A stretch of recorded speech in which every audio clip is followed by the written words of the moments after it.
Vamos começar? Bom, deixa eu iniciar espancando uma angústia de um monte de gente, né? Que é a questão da cota, não é? Que as pessoas estão perguntando. Primeiramente, uns me perguntam: é legal ter cota em concurso de acesso? Se você for buscar na lei que estabeleceu cota no serviço público municipal, você vai ver que o texto da lei traz o quê? Não é? Que é assegurado, estabelece cota para ingresso no serviço público. Como o nosso concurso é de acesso, pressupõe que você já teve ingresso. Tá? Aí você vai dizer o seguinte: por que a Secretaria Municipal de Educação, a VUNESP, alterou o edital para incluir o regime de cota num concurso de acesso? Espero que eles tenham um parecer jurídico sustentável. Tá? E eu até indaguei a secretaria. Esse é sempre um tema muito delicado, porque qualquer questionamento sugere que você seja contra. Não é questão de ser contra. O problema é que realizar um concurso, você tem que também gestar procedimentos que não coloque o concurso na área de insegurança jurídica. Porque todos vocês aqui estão fazendo concurso, estão se gostando, se conheceram, não é? Não é assim que a gente vai tendo habitualidade, companheirismo e tal, até sair a primeira classificação, não é? Quando sai a classificação, você chega na escola, fala assim: você passou, né? Parabéns. Que ódio. Não é? Outras não, são mais efusivas, não sei o quê. Se as duas passaram, está tudo resolvido, aquele ambiente está harmonizado. Se não está harmonizado, ela cumprimenta a colega, mas diz assim: é um absurdo, não dá, eu vou dar uma olhadinha no edital. A pessoa não leu o edital, só viu o dia da inscrição, né, que era isento, e fez a inscrição. A partir dali ela vai ler o edital. E uma pessoa que se julgar prejudicada, ela pode, né, recorrer judicialmente. Então, o problema é esse: criar sempre segurança jurídica. Foi publicado o edital, depois foi modificado para instituir o regime de cotas. Se alguém questionar, né, tudo bem. Eu perguntei à Secretaria de Educação: olha, vocês têm um parecer jurídico da Procuradoria-Geral do município que não há, né, insegurança nessa medida? Ela disse: não sei, Cláudio, não fomos nós que fizemos. A Secretaria de Educação.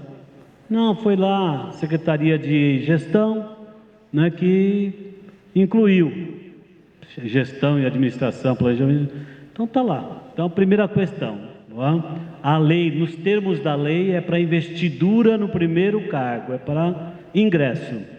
O acesso, imagino que eles devam ter esse parecer jurídico que dá sustentação e não coloque em risco o concurso, em particular concurso para diretor de escola na rede municipal, passou a ser muito questionado politicamente, porque vocês sabem que a atual gestão, administração, quer acabar com o concurso, né, investidura através de concurso, que é eleição, não é?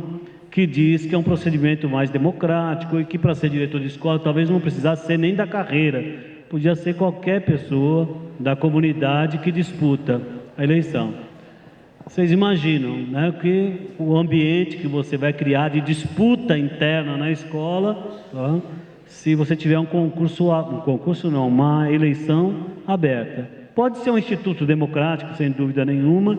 No entanto, o fato de você realizar a eleição na escola para diretor não assegura por si só nem que o procedimento eleitoral é democrático e nem que a gestão é democrática.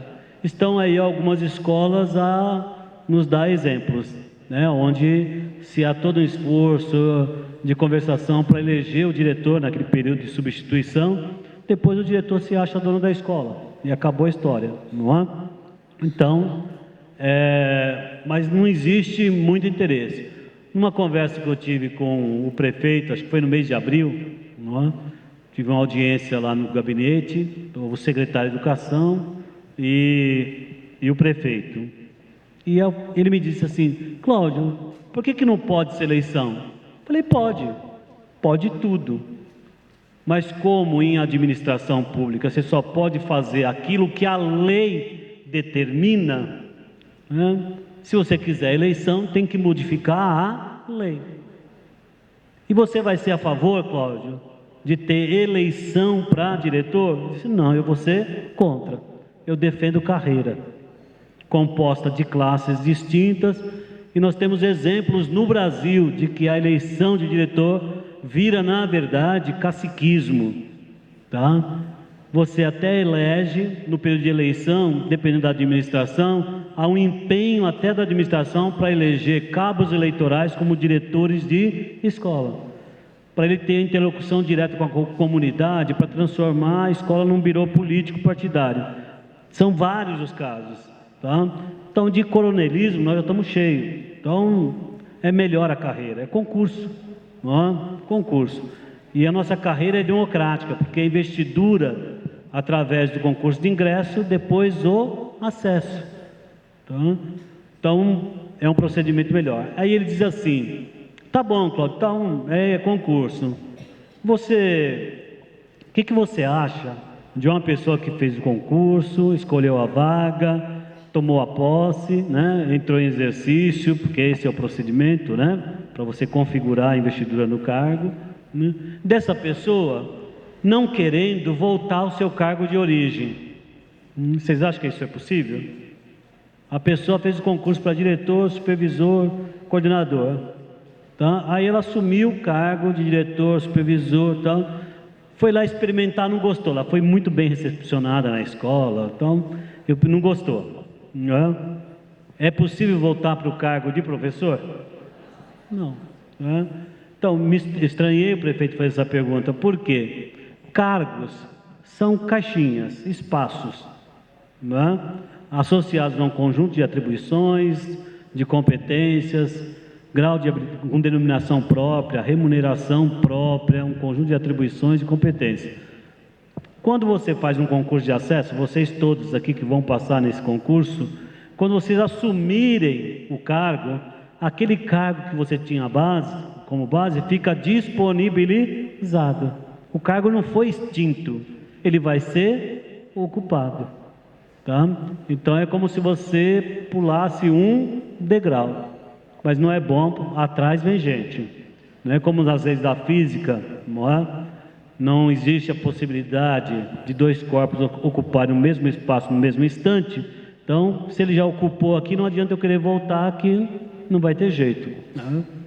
E aí no Instituto do Concurso é a melhor forma, que associa conhecimento e igualdade de oportunidade. Se você está habilitado, você pode prestar o concurso, se aprovado, não é, ter investidura no cargo. Então, bom, essa é a primeira parte da cota em relação ao questionamento que se faz da legalidade. Quem vai ter que responder isso, não é, se for provocado a responder, vai ser a administração pública, porque tomou a iniciativa de alterar o edital e incluir a questão da cota. A segunda questão é: Cláudio, eu quero fazer inscrição pela cota, como é que eu faço? Não é? Bom, primeiramente você precisa se declarar negra. Tem uns que não precisam se declarar negro porque estava já no registro, né? No passado vinha a cor no registro, agora não vem mais, né? Não está lá grafado a cor. Então, outros não precisam de documento, que está estampado na pele, na testa, né? Tem um monte de gente que é considerada como pardo. Eu sou pardo. Mas isso é de um processo de embranquecimento da população brasileira através do registro, para não dizer que era preto, não é? Negro, afrodescendente, não é? Então, mas também é fácil. Agora, teve uma moça que falou agora há pouco comigo, ela é a pele, não é branca, a pele branca, cabelo loiro, ela disse assim, Cláudio, mas eu sou negra. Cadê? Bom, ela está por aí, né? Falou agora há pouco comigo, né? E eu quero, está aqui, eu quero me inscrever pela cota. Ela está proibida de fazer? Não. Abre o site, quem já fez a inscrição, a VUNESP abriu lá a possibilidade da pessoa fazer também a inscrição pela cota. Quem já fez inscrição, não se declara negro, não é? Negro, negra, vai lá no site e faz a inscrição no regime de cota. Depois você vai ter que comprovar. Se der tempo, a gente vai trazer o edital aqui, você vai ver a parte de baixo lá, a comprovação necessária. Tá? Oi. Sim. Sim, precisa fazer a autodeclaração. Tá? Mas não é porque fez a autodeclaração que é dispensável, se for necessário, provas. Tá? Aí ele sai do regime de cota. Está inscrito no concurso, mas não vai ser no regime de cota. Como depois, eles só vão antes da posse. Antes da posse. Tá? Como é que as vagas distribuídas? Então estão reservados 20% do total de vagas, né, para cotas. Mas ninguém vai fazer uso da cota sem ser aprovado primeiramente. Então ele também tem que alcançar 50 pontos, na prova objetiva, conhecimento geral, conhecimento específico, e 60 pontos na descritiva. Então ele passou no concurso. Agora na classificação é que vai haver a reserva de cotas. Tá? Então imagina que você tenha lá, são 158 vagas de diretor, 50 de supervisor, né? Então passaram 1.000 pessoas. 1.000 pessoas. Dentro dessas 1.000 pessoas aprovadas, tem pessoas que fizeram declaração, né, que vão utilizar a cota, 20%. Então, na primeira chamada, vai chamar 100 vagas. Tem 158 cargos ofertados, mas não significa que já na primeira chamada, já vão ter os 158. Chamou 100. Desses 100, 20% tem que ser destinado à cota. Tá? Como é que seleciona isso? Vai na ordem da classificação, que é geral. Uma pessoa negra estava lá nos 240. Aí o outro negro é 247, o outro 249, o outro 251. Tá? Então chama na lista geral de 1 a 80. Tá? Chega todo mundo lá, né, que não é negro, de 1 a 80. Aí vai haver as outras vagas. Tá? Então, o primeiro negro, 247, ele é o 81º. Tá? Aí o 251 é o 82º. Aí vai chamar os 20. 80 não cota e 20 cota. Preencheu. Aquilo na primeira chamada, mas tem que ser aprovado. Tá? Agora, Sim. Entrando pela cota ou não, ele já vai vai sair a lista e na hora da escolha ele não dá para ele falar assim, eu vou usar a cota, dentro da cota eu vou usar outra cota, porque, né, esse é o... Bom, eu estava dialogando com vocês enquanto o Donizete, que vai dar a primeira parte de legislação, vai iniciar aqui com vocês, tá ok? Geralmente em concurso de acesso, você tem lá umas 6 questões de legislação, 5, 6 questões, mas o pessoal diz assim, são tão poucas, né? Mas são tão poucas que faz a diferença, né? Se você conseguir 6, você sai na frente de muita gente que não conseguiu absolutamente nada, tá? Daqui a pouquinho eu volto. Donizete. Vocês perderam o hábito de cumprimentar as pessoas quando assumem aqui a posição de professor, com uma salva de palmas.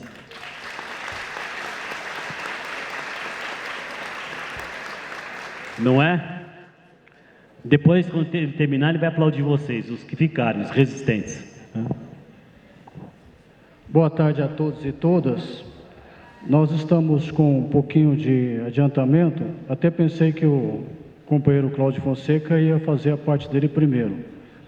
Como eu combinei com ele que vou deixar tempo para ele falar, porque às vezes a gente se empolga e 4 horas é pouco. Mas nós podemos começar já com antecedência ou esperamos as 2? Estou vendo que vocês estão bastante ansiosos, né?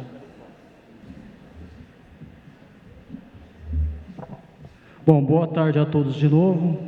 É sempre um prazer poder falar com os profissionais de educação filiados ao SIMPEM. Eu que sou mineiro, estou aqui desde 89, 88, tenho 2 cargos da rede municipal, um de professor de história e outro de diretor de escola. E foi com essa casa aqui, depois que eu ingressei, que muitas das minhas conquistas eu consegui. Então é muito bom sempre falar com os educadores no espaço do sindicato, do SIMPEI. E daqui a pouco vocês vão entender por que eu estou dizendo isso. Bom, nós tínhamos combinado aqui, me lembro que alguém que estava aqui à esquerda disse o seguinte: bom, vai ficar faltando isso, quando o Floreal estava fazendo o seu debate sobre a Lei de Diretrizes e Bases da Educação Nacional, que eu gosto de chamar de LDB e não de LDB. Então hoje nós vamos fazer uma retomada rápida do ensino fundamental. Por que razão? Porque nós vamos trabalhar essencialmente a resolução do ensino fundamental de 9 anos. Para mim importantíssima, e é redundância sempre dizer, cairá no concurso, não é? Então, assim, é importantíssimo o entendimento do ensino fundamental de 9 anos, porque se nós não passarmos neste concurso, passaremos no próximo, e no outro sequencialmente. E no dia a dia, o ensino fundamental de 9 anos está presente no nosso cotidiano. Muito bem. Então, essencialmente,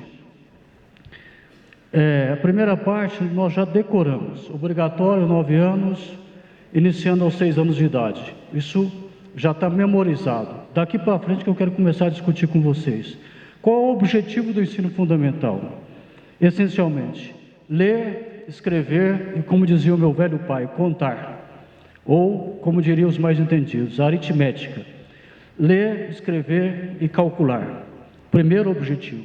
Se a escola não der conta de atender esse objetivo mínimo, básico, ela pode pegar o chapéu e ir embora. Então é preciso aprender a ler, é preciso aprender a escrever e é preciso aprender a calcular. Primeiro objetivo do ensino fundamental.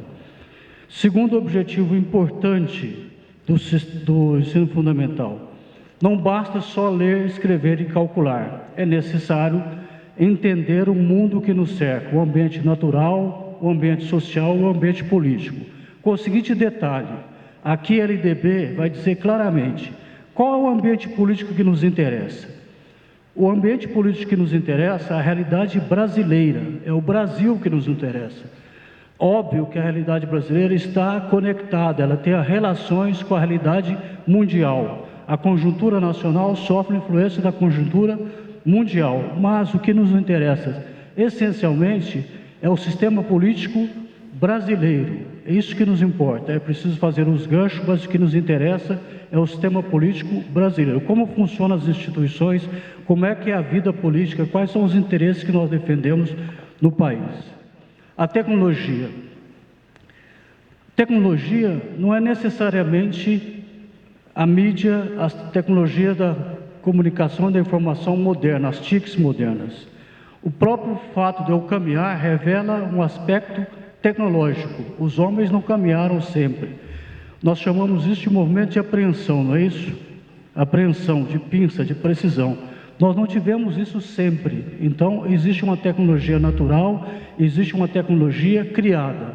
Quais são os aspectos da tecnologia que a escola deve dominar? Quais os aspectos da tecnologia que o mundo moderno tem? Aí podemos ampliar para todas as tecnologias que nós temos, desde o mundo doméstico, desde as máquinas que você tem em casa, até as máquinas que você tem na sociedade como um todo, até a indústria automobilística, até chegar à área espacial, até nós vermos hoje à noite, o que vai acontecer hoje à noite mesmo? Eclipse, chamada lua de sangue. Então isso tudo é tecnologia, é preciso que a gente aprenda isso. A arte. Não existe ser humano sem arte. A arte é importante para você se relacionar, é importante para você se comunicar. Muitas pessoas sabem cantar. Eu não sei cantar coisa nenhuma. A educação infantil me fez uma falta absurda, não é? Então a arte, cantar, dançar, se expressar, contar piadas, tem pessoas que não conseguem contar piadas, por mais simples que elas sejam. Então essa questão da arte, de comunicar-se, é importante também no ensino fundamental. E os valores da sociedade. Uma sociedade democrática, plural, participativa, é uma sociedade que valoriza as questões dela mesma.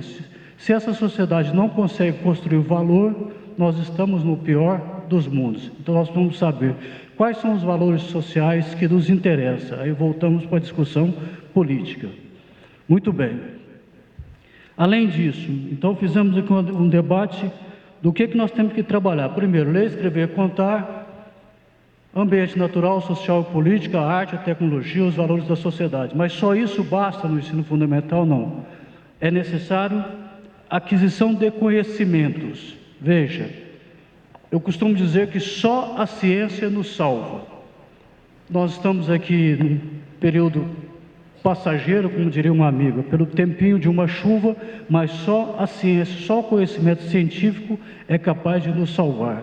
Sem a ciência, nós estamos no pior dos mundos. É pouco, mas a única coisa que nos ilumina é a ciência. Mas a escola também, ela tem que trabalhar com as habilidades.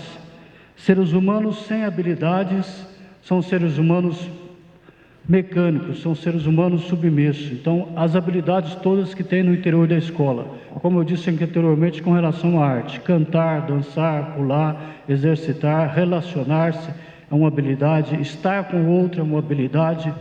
Então, não é só habilidade técnica, a habilidade sensitiva, a habilidade emocional, a capacidade de falar, a capacidade de discursar, de dizer o que você acha, o que você pensa, isso também é uma habilidade. Formação de atitudes e valores. Então veja, cada dia que passa nós percebemos que as nossas atitudes, os nossos valores, eles ficam condicionados à questão material.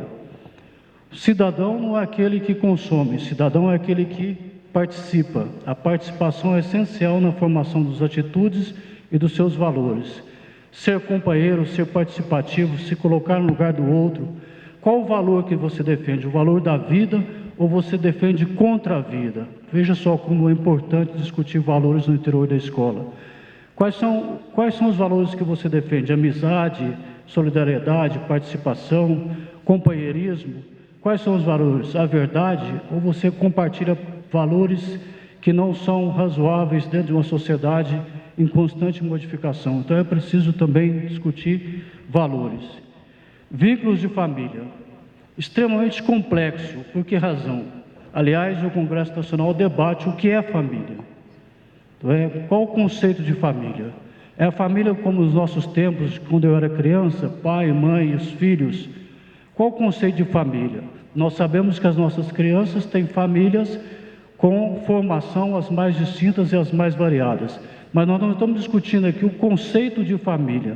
Nós estamos discutindo que na escola é preciso que uns cuidem dos outros, independentemente se essa família é formada por pai e mãe tradicional, se é formada por 2 homens, se é formada por 2 mulheres, se são os idosos, se são 2 idosos que cuidam das crianças, se essas crianças estão sob a tutela, a guarda do conselho tutelar, ou se eles estão adotados, ou seja, quais são os vínculos que essas crianças têm no interior da escola, mas eles têm família.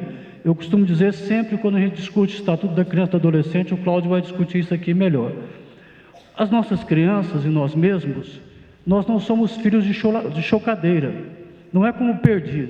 Sabe o que é uma perdiz? Alguém sabe o que é uma perdiz? E por que o nome é perdiz? Não sabem? Um galinhaço pequeno, menor do que uma galinha. Entretanto, quando choca os seus filhos, cada um vai para um lado. Por isso que o nome é perdiz. Se perdem.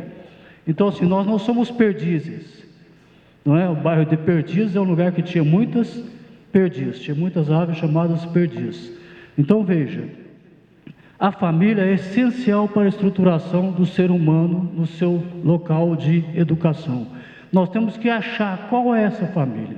Florel fazia um debate interessante aqui semana passada, eu não vou polemizar novamente, mas alguém é responsável por essa criança.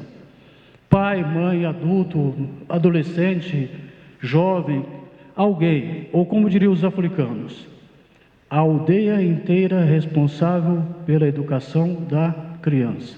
Então é nesse sentido que o Estatuto diz, todos nós somos responsáveis pelas nossas crianças. E por último, tolerância recíproca. Eu vou ficar até aqui sobre o ensino fundamental. Eu diria de outra forma, nós deveríamos dizer que somos contrários a todo tipo de intolerância. Intolerância. A intolerância é o caminho para o insucesso. Todas as vezes que nós não conseguimos tolerar o outro porque ele é negro, ou porque ele é branco, porque ele é pequeno, ou porque ele é alto, porque ele é magro, ou porque ele é gordo, porque ele tem os cabelos pretos e encaracolados, ou porque não tem cabelo, é careca. Então veja, ou porque fez muito barulho, ou cantou um samba até altas horas da madrugada. Então a intolerância é um caminho para o insucesso. O insucesso normalmente leva à tragédia.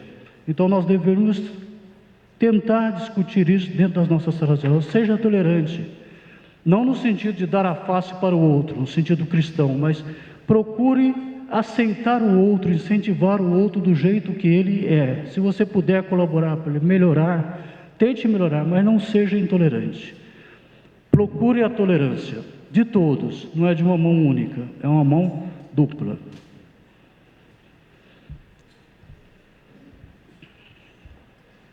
Bom, com isso aqui nós já vimos na semana passada, com essa abertura de retomarmos quais são os objetivos do ensino fundamental, é sempre bom retomar, nós vamos à resolução do ensino fundamental de 9 anos. Então, veja, muitas questões aqui serão repetitivas, mas é bom repetir para fixar. Como o tempo para o concurso é muito rápido, então é bom que algumas questões se repitam. Vejam, semana passada, domingo passado, o Júnior começou dizendo que é da Constituição e da Lei de Diretrizes e Bases da Educação Nacional, LDB, a discussão do fundamento da educação como direito público subjetivo.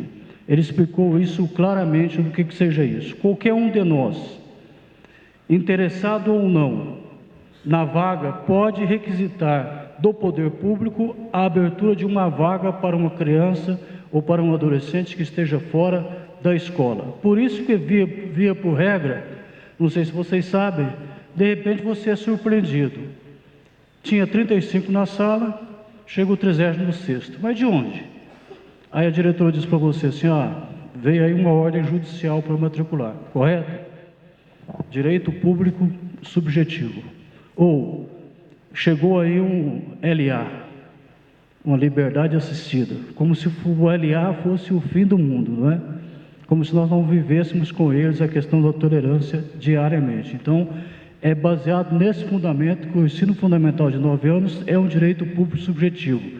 Dentro da resolução, a educação básica é um direito público subjetivo de 4 aos de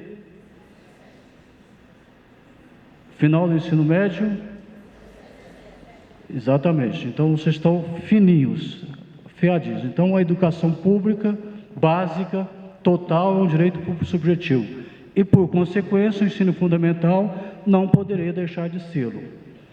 Sem seleção. Me lembro muito, algum tempo atrás, nos anos 80 ou nos anos 90, e vocês devem lembrar, que havia fila nas portas das escolas. Lembram disso? O pessoal ia com as cadeiras, com as barracas, ficavam na frente das escolas, porque supunham, eu me lembro muito disso da MF Cacilda Becker no Jabaquara, no lado do metrô, da estação metrô do Jabaquara. Eu me lembro bem disso. Por que razão? Porque a comunidade supunha que que a IMEF Cacilda Becker tinha melhores condições de trabalho, tinha melhores professores, tinha melhor proposta, entretanto, uma escola da rede semelhante a outras, mas a população queria estudar naquela escola, portanto, ela entrava na fila, ficava lá com cadeiras, com uma barraca na frente da escola, esperando o momento da vaga. Isso hoje, com o ensino fundamental de 9 anos, obrigatório, em todas as instâncias de poder, na União, no Estado, do município, não é possível mais de acontecer. Então, você não pode fazer seleção, não pode fazer classificação, e nem os chamados vestibulinhos. Não pode haver classificação, nenhuma outra forma para ingressar no ensino fundamental de 9 anos. Muito bem. Para que serve, portanto, nós já dissemos, vamos repetir, para que serve o ensino fundamental de 9 anos? Conhecimento, cultura e formação comum. O que quer dizer essa formação comum? Aliás, um debate essa semana colocado aí na mídia, que o Ministério da Educação e Cultura quer discutir a Base Nacional Comum do Currículo. Para que serve a formação comum? Serve para que, primeiro, o país tenha uma uniformidade linguística. A língua a ser usada no ensino fundamental, na educação básica, no ensino superior, na educação profissionalizante, qualquer modalidade, qualquer etapa, é a língua portuguesa, a exceção de quê? A exceção dos indígenas, ou a exceção de comunidades que tenham relação muito próxima com IMI, de acordo com o seu projeto político pedagógico. Muito bem, então 2 exceções. A língua indígena, nas escolas indígenas, não é o motivo aqui do nosso debate, porque nós não temos escolas indígenas. Aliás, nós temos apenas um centro de cultura indígena, lá na Zona Sul, mas isso provavelmente não é parte do concurso. Então, a formação comum é, primeiro, nesse sentido, da unidade nacional com relação à sua linguagem. Depois, para nós todos podermos nos comunicar socialmente dentro de uma comunidade maior chamada Brasil. Depois, para nós dominarmos alguns conhecimentos básicos, como nós já falamos aqui anteriormente, leitura, escrito e cálculo. Aritmética, como dizia o meu pai, não é? Aritmética, calcular, contar, as 4 operações, valores. Então, a formação comum, ela vai condicionar a união de um povo. Eu vi um filme recentemente sobre a Guerra das Malvinas, e o protagonista dizia o seguinte: o que me restou depois que eu perdi tudo com relação à guerra, aos meus pais, à minha família? O que me restou da pátria? Me restou a língua. O único era que me restou da pátria foi a língua. Formação comum. Exercício dos direitos e direito humano. Quais são os direitos? Todos, civis, políticos, econômicos, sociais, aqueles materiais e os imateriais. E nós poderíamos até discutir que o ser humano tem direito à felicidade, mas por hora a gente ainda não construiu nem os direitos materiais, quem dera os direitos imateriais, o direito à felicidade. Um debate muito interessante na sociedade brasileira são os chamados direitos humanos. É de cada um de nós, por obrigação natural, não por escolha, alguns direitos. Por exemplo, as necessidades básicas: comer, alimentar-se, ter uma moradia, ter um local para estar. Então, os direitos materiais: estudar, desenvolver-se. E os direitos imateriais: o direito ao culto, ao direito de liberdade, o direito de se expressar, o direito de poder fazer esse concurso, poder participar coletivamente, ocupar esse espaço. Então, veja, o direito humano é um direito da pessoa. Então, quando alguns dizem por aí, os direitos humanos, eu quero ver os direitos humanos do bandido. Tem direito? Tem. Tem direito por quê? Porque quer queira ou quer não, ele é um humano. E nós deveríamos ter atenção para esse detalhe, os direitos humanos. Cada um de nós é sujeito de direitos. Muitas das vezes, esses direitos são atropelados. Moradia, transporte, saúde, habitação, né? Já houve algum tempo que nós dizíamos que o Estado deveria dar conta de todas essas demandas. Hoje nós estamos reduzidos apenas a saúde e educação. Mas os direitos humanos são essenciais para o desenvolvimento da própria humanidade. Sem direitos não há desenvolvimento da humanidade. E sem polemizar, porque se vocês polemizarem, não passarão no concurso. Deixa para polemizar e construir lá quando assumirem como diretor de escola e implementar os direitos humanos de fato no interior da escola. A educação de qualidade como direito fundamental, antes de tudo, relevante, pertinente e equitativa. Então, relevância. O que é algo relevante? Para que serve? Eu vou usar isso para quê? Qual é o objetivo que eu preciso aprender isso? Quantas e quantas vezes nós ouvimos essa pergunta até dos nossos filhos, sobre a educação. Para que serve isso? Isso não me serve para nada. Então, cabe aos educadores selecionar, visto que é uma competência nossa na proposta política pedagógica, selecionar o que interessa, o que é relevante. Por exemplo, se o prefeito reduz a velocidade da marginal, isso é importante para você? Por que é importante? É um tema candente, é um tema do momento. Veja, eu pessoalmente achava que era uma besteira, mas depois eu fui ver, pela ciência e pela racionalidade, que diminuíram os acidentes nas marginais. É um debate para se fazer. Veja, se a escola é vida, se a escola é debate, é o debate para se fazer. Para que serve esse conhecimento? Relevante. Tanto pessoal como social. Para que serve esse conhecimento, tanto para a própria pessoa quanto para o social? Pertinência. Diversos contextos sociais e culturais. Então, veja, vamos ensinar dançar samba para os americanos. Não é do contexto social dos americanos. Não aprenderão. Quando muito, vai fazer como eu, no carnaval, 2 dedinhos para cima.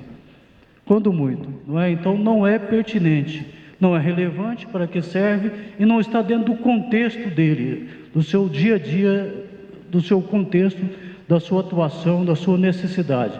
Então, o texto e o contexto. Qual o texto? O texto é arte, música clássica. Todos gostam de música clássica, todos. Seja brasileiro, seja americano, seja africano, seja asiático, todos gostam de música clássica, todos. Agora, alguns ritmos, todos conseguem os mesmos ritmos? Não, porque é cultural. Então, o contexto é importante para a construção do conhecimento. Equidade. Veja, a equidade. O ponto de partida pode ser diferente, mas a chegada tem que ser a mesma. O ponto de partida pode ser diferente. Veja, educação de jovens e adultos. Você tem um aluno trabalhador, o ponto de partida dele é um, mas ele tem que dominar a base nacional comum, saber ler, escrever, calcular, relacionar-se, dominar o ambiente natural, social e político, os vínculos de família, a tolerância. Ou seja, nós podemos partir de... A saída é diferente, porque as nossas crianças são diferentes.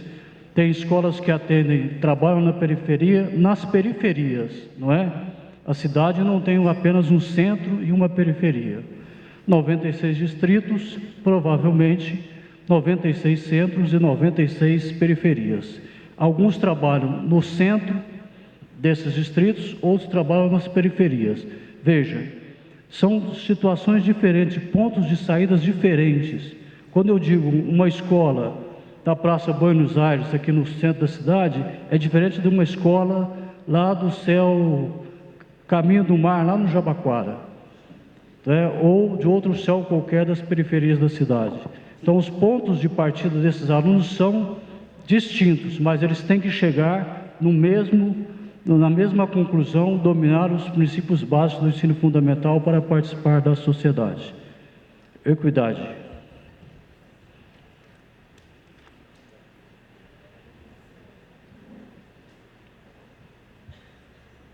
Mais uma coisa importante, aqui O poeta diria: é importante sonhar, não é? E sem sonhos, o ser humano não vale a pena viver. Por quê? Porque a educação deve contribuir para a erradicação da pobreza e das desigualdades. Não há no mundo um país mais desigual do que o Brasil. Gostamos de falar que nós somos campeões disso, hexacampeão, pentacampeão disso, medalha de ouro disso, medalha daquilo, mas aqui dá o principal troféu da nação, do povo brasileiro: desigualdade. E essa desigualdade vai para dentro da escola, vai para o chão da escola. A desigualdade é tanta que nós supomos que todos os nossos alunos... Eu dizia outro dia para o presidente Cláudio, assim: Cláudio, a Revolução Francesa não chegou. Quer dizer isso? Liberdade, igualdade e fraternidade não chegou. Os nossos alunos não têm casa, não têm mesa, não têm cadeira. Então, como falar em lição de casa? Se esses alunos não têm, boa parte deles, condições para fazer a tal lição de casa. Então, veja como a questão da desigualdade é muito importante quando você levar isso em consideração. Porque, veja, eu passo uma lição de casa, como que é o governo, né? Lição de casa. Isso é quase medieval, né? Lição de casa. Mas os nossos alunos não têm casa.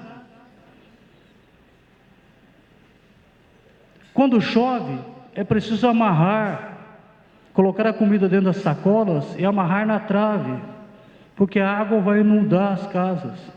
Mas não são todas, percebe a questão da equidade? Não são todas. Há setores da sociedade que vivem em apartamentos, aí entra uma outra discussão: meninos de apartamento, meninos sem convivência, meninos sem recreação, sem lazer. Então você tem os extremos, você tem crianças com poder aquisitivo razoável e crianças miseráveis, crianças extremamente ricas que não frequentam as nossas escolas, que frequentam 3 ou 4 escolas de poder aquisitivo elevadíssimo da cidade de São Paulo. Então, um país extremamente desigual, extremamente pobre, pobre materialmente, pobre de valores, pobre de conceitos, pobre de projeto. O país não tem projeto, a nação está sem projeto. Já houve tempo que nós tínhamos projetos, hoje o país não tem projetos. Então, o ensino fundamental precisa discutir isso: como é que nós podemos contribuir para erradicar a pobreza. Eu digo sempre: a escola me deu tudo, sem escola eu não consigo nada. E às vezes nós ficamos muito irritados quando alguém diz, quando o Thierry Henry, aquele francês, quando o Thierry Henry, numa das Copas do Mundo, diz o seguinte: não, vocês vão ganhar porque vocês, quando são crianças e adolescentes, vocês só jogam bola, vocês não estudam. Então nós vamos superar essa discussão de que as nossas crianças, os nossos adolescentes só jogam bola. Eles precisam ir para a escola, desenvolver aqueles objetivos que nós falamos anteriormente. Por que razão? Porque com isso na mão você exerce direitos, sem isso na mão você não exerce direito.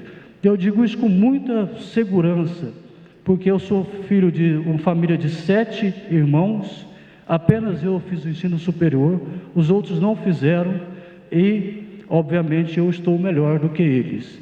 E é preciso que a gente tenha aquela coisa da solidariedade humana, de ajudar o outro. Mas sem a escola, eu dizia o seguinte, todos os dias: um dia eu vou sair dessa escola, um dia sairei dessa escola. Aí o que aconteceu?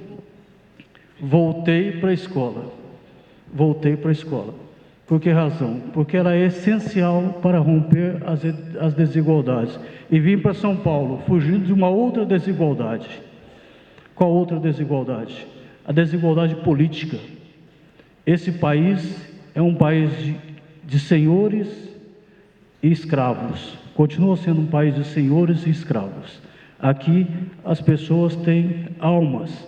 Algumas pessoas pertencem aos outros. E a escola é um lugar para você tentar arrebentar com isso. Quanto mais democrática, mais participativa a escola, você consegue ajudar a arrebentar com isso. Não é a redentora da humanidade, não coloque isso na prova dissertativa. A escola, Donizete disse que é a escola redentora da humanidade. Não, ela deve contribuir, ela não pode se omitir sobre essas questões.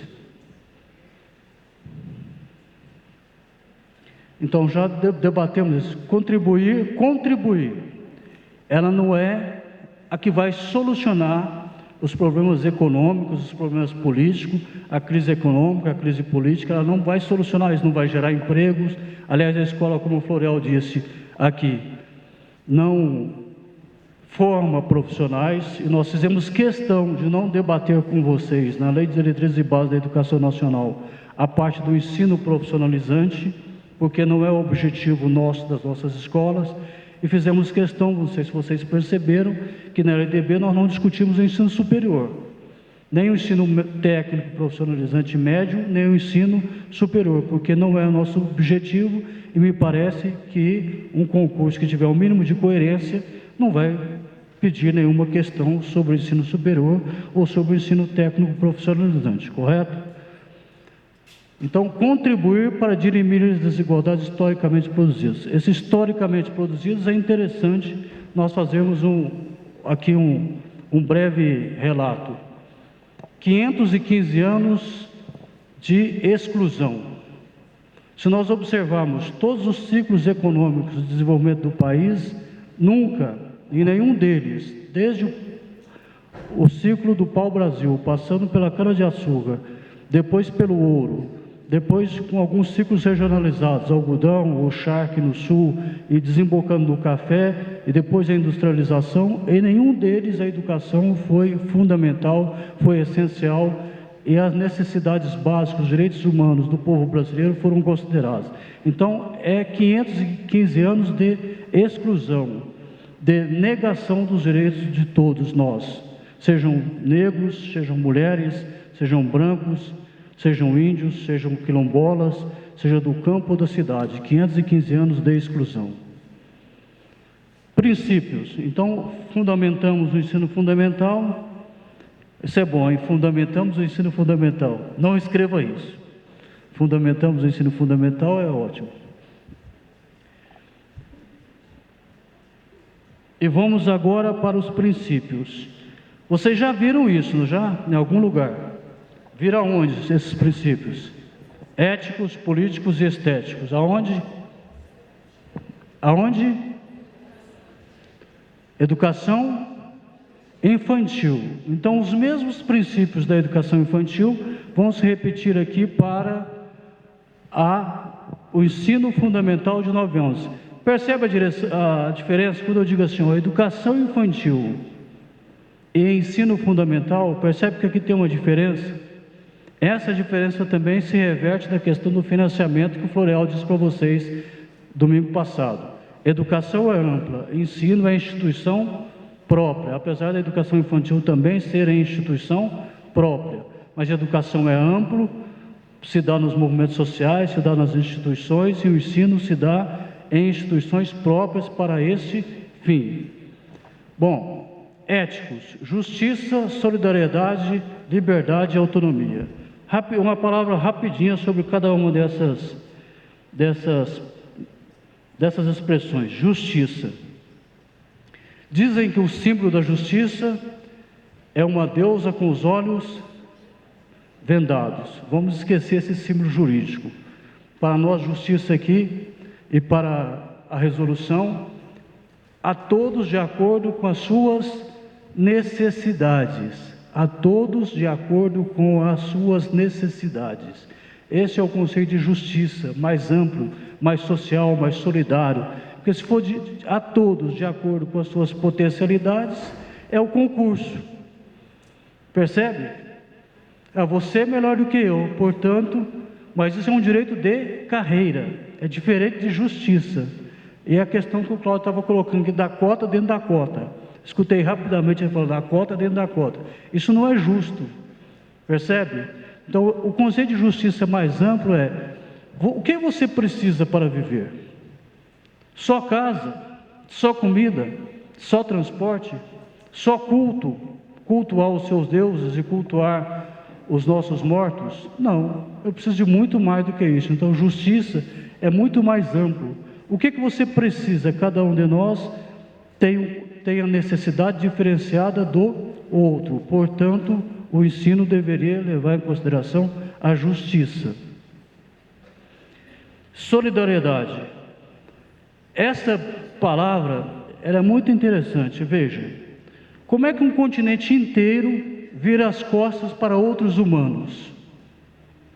Eu estou falando da tentativa de sírios, africanos, sauditas, pessoal da Arábia, não da Arábia Saudita, mas da Arábia, de tentar chegar a um lugar onde os humanos têm mais direitos.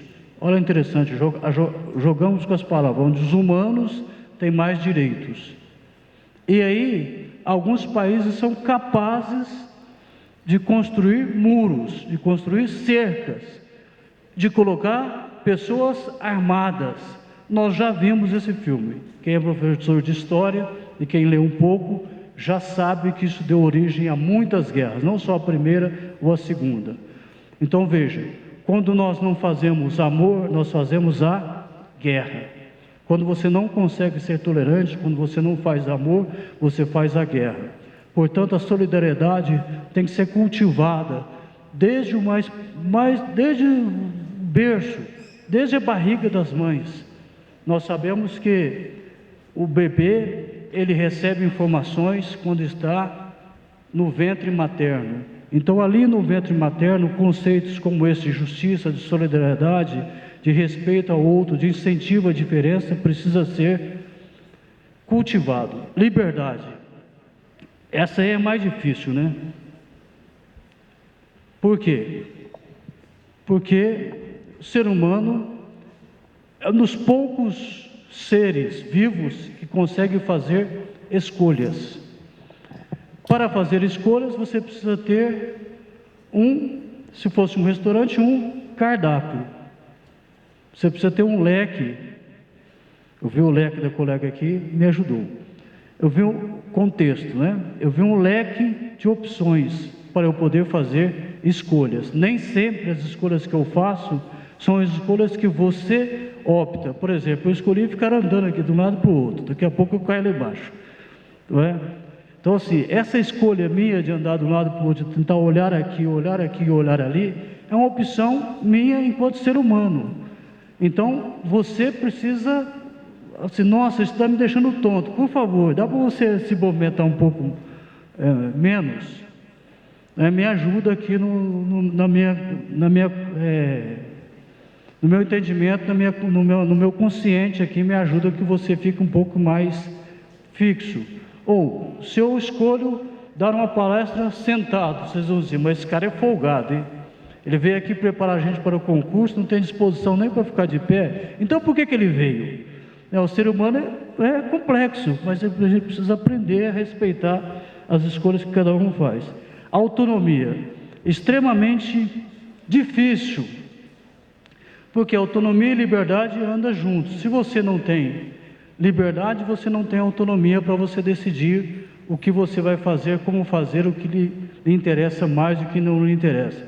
Então, esse é um princípio ético. Eu vou pular para os estéticos, vou deixar o político para o final. Por que razão? Brincar de novo com a palavra. Veja, éticos e estéticos. Quer dizer que dentro dos estéticos, os éticos também cabem. Não é isso? Dentro dos estéticos, os éticos também cabem. Porque a estética,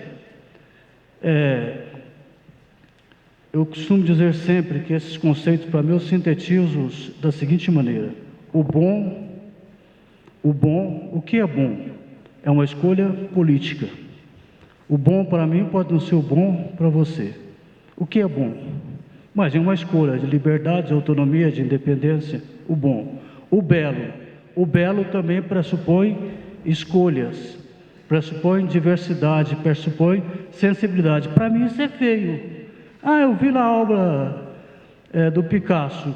Isso é uma grande porcaria, perdão da expressão, mas para você pode ser bom. É preciso treinar os olhares. Então, o princípio estético da sensibilidade, de você treinar o seu olhar, da racionalidade, da razão. Então, o que é o bom, o belo e o justo. Se nós estamos dizendo que a justiça é dar a cada um aquilo que ele necessita, então o conceito da racionalidade não pode, a minha escolha não pode prejudicar o outro. Veja um exemplo sobre racionalidade. Recentemente, eu não entendia por que alguns setores conservadores dos Estados Unidos não aceitam que há um grave problema ambiental no mundo. Eu fui observar uma série americana lá e tal, sobre essa questão. Sabe por que razão? Porque o fundamentalismo religioso nos Estados Unidos, olha só, fundamentalismo religioso. É possível isso? Visto que a gente tem tendência a achar que só tem fundamentalismo no mundo muçulmano, no mundo árabe. O fundamentalismo religioso nos Estados Unidos avalia que os efeitos estufa, o aumento da temperatura do mundo, a diminuição da calota polar, portanto, o aumento do nível dos oceanos, as queimadas, o aumento de temperatura, não é o ninho, tá, gente? Esse calorão não é o ninho, é outra discussão, isso é natural. Mas que todas essas questões não têm interferência humana, não tem interferência humana, que isso é obra de Deus, exclusivamente de Deus. Isso não é racional, isso não é racional, isso nega a racionalidade, nega o processo de desenvolvimento industrial, a destruição das florestas, a maneira como nós atacamos os rios, as matas, como nós assoreamos nossos rios. Veja só, como se a falta de água em São Paulo fosse uma obra de Deus e que fosse cair água nas represas em função de São Pedro. Isso não é racional, isso é negar a racionalidade, a razão moderna. E a criatividade?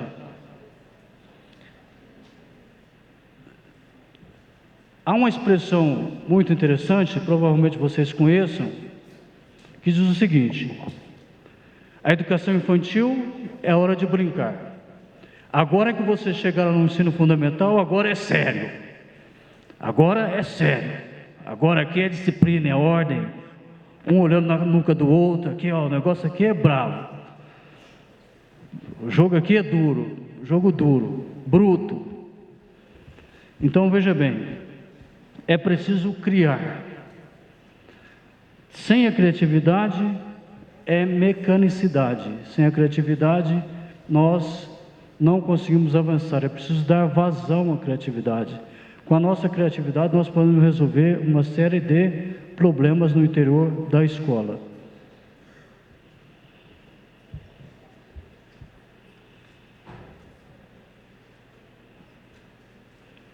Ficou claro os princípios éticos, estéticos e políticos, o bom, o belo e o justo. Lembrando que o belo é uma questão de escolha, é uma questão de respeito ao que o outro escolhe. A justiça é de acordo com as suas necessidades.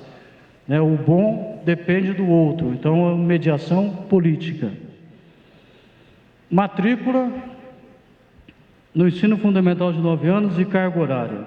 Aqui o Floreal já discutiu bastante isso com vocês, mas vou insistir nisso, ó. 6 anos completos ou a completar até 31 de março. Esse detalhezinho, ele pode ser pegadinha, né? Concurso tem pegadinha.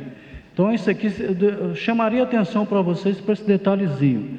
6 anos completos ou a completar até 31 de março. O Floreal já discutiu essa questão com vocês. E também um detalhe que eu chamarei a atenção: 800 horas relógio. Veja bem, na rede, vou perguntar aqui, ver se vocês estão afiadinhos sobre a nossa rede municipal de ensino, chamada popularmente de rede. Na rede, há alguma escola com 800 horas?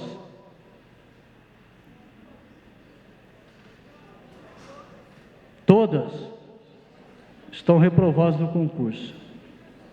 Eu não disse 200 dias, eu disse 800 horas. Por que razão? Ora, as escolas que têm educação física fora do horário têm mais de 800 horas. Correto? Ou não? Sim, tem mais de 800 horas. É só nós pegarmos a matriz curricular da Prefeitura de São Paulo. Portaria 6571, 25/11/2014, as matrizes curriculares.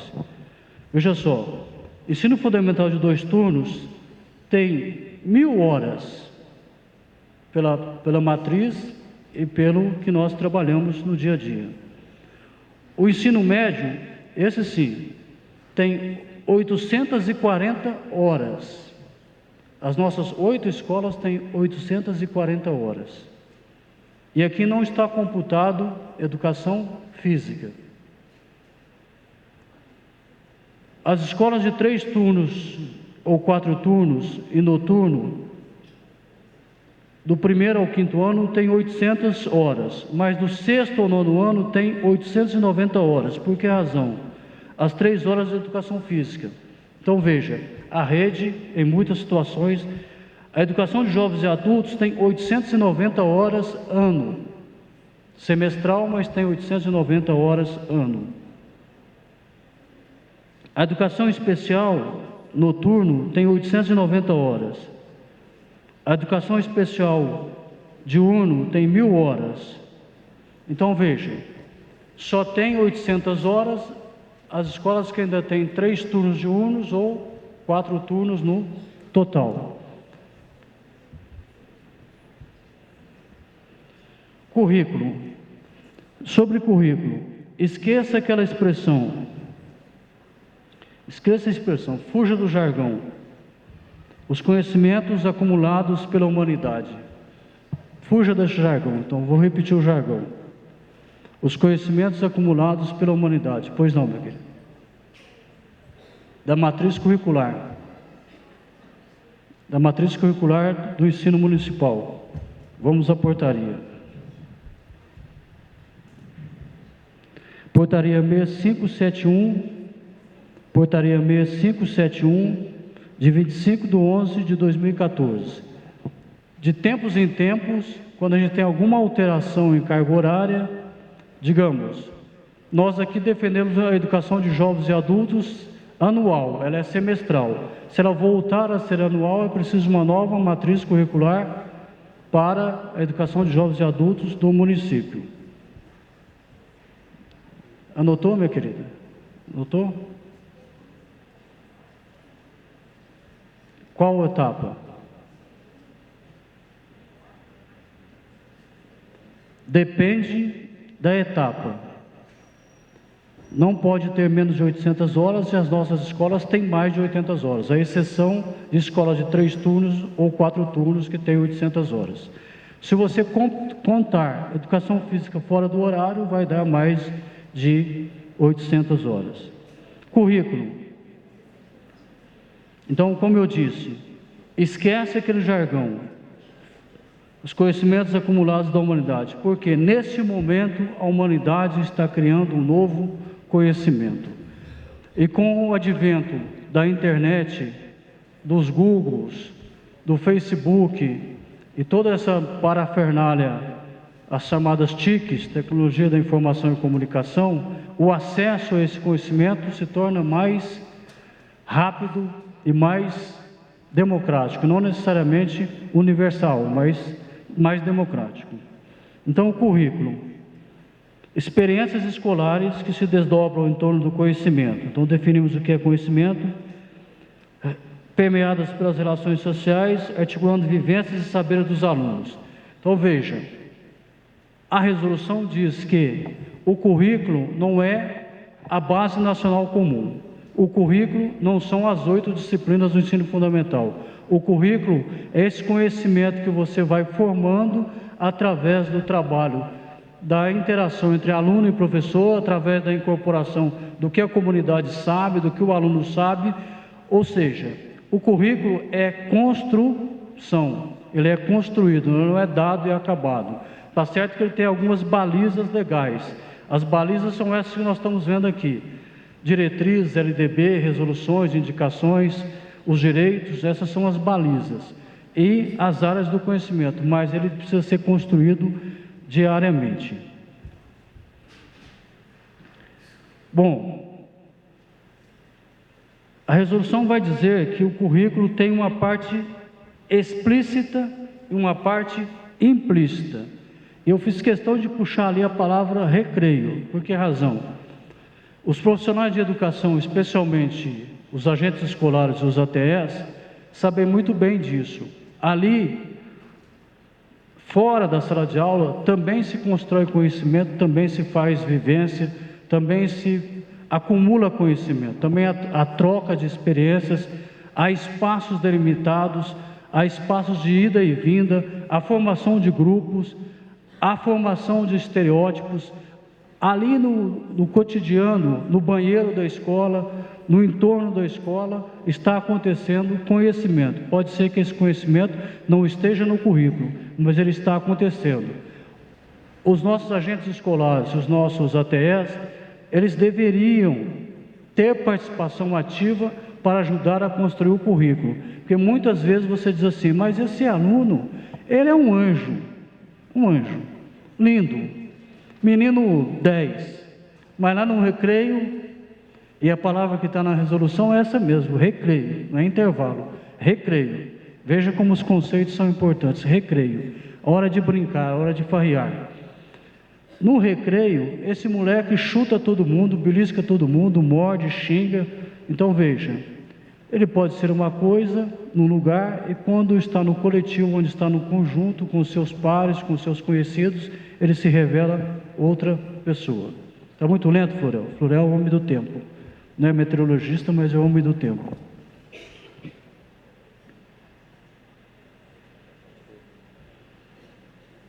E os conhecimentos escolares também fazem parte do currículo? Donizete, você está ficando muito comunidade, muito movimento social, você está muito ensino, pouca educação, não. Veja, quem é que estabelece os conhecimentos escolares? As escolas e os professores. São eles que selecionam e transformam esse conhecimento em algo palatável, em algo relevante, em algo contextualizado. O Florel trabalhou bem com vocês aqui, quais são as competências dos educadores, o que eles devem fazer? Eles devem fazer essencialmente construir a proposta política pedagógica, construir, executá-la, aplicá-la, redimensioná-la. É aí que se constrói o conhecimento tal do currículo. Base nacional comum e parte diversificada complementariedade. Poderíamos ficar só nisso, só no título, base nacional comum, parte diversificada. Então, do currículo existe aquela tal base nacional comum que nós falamos, as disciplinas e a parte diversificada. Essencialmente a parte diversificada é arte, educação física e ensino religioso, onde houver. E uma língua estrangeira moderna, inglês ou espanhol. Então essas duas partes da base, elas precisam ter complementariedade. Não posso estudar espanhol por opção da escola e o espanhol não ter nenhuma relação com a língua portuguesa ou com os outros conteúdos, com o inglês ou com arte ou com educação física. Mas essencialmente a base nacional comum é um conceito muito utilizado pela Igreja Católica. A Igreja Católica diz o seguinte, que existe uma unidade na diversidade. Então a base nacional comum seria isso, para dar uma unidade na diversidade. Então um país diverso, plural, com muitas necessidades regionais, ele precisa de alguma coisa que dá unidade, é a base nacional comum. E a diversidade é quando você usa a parte complementar.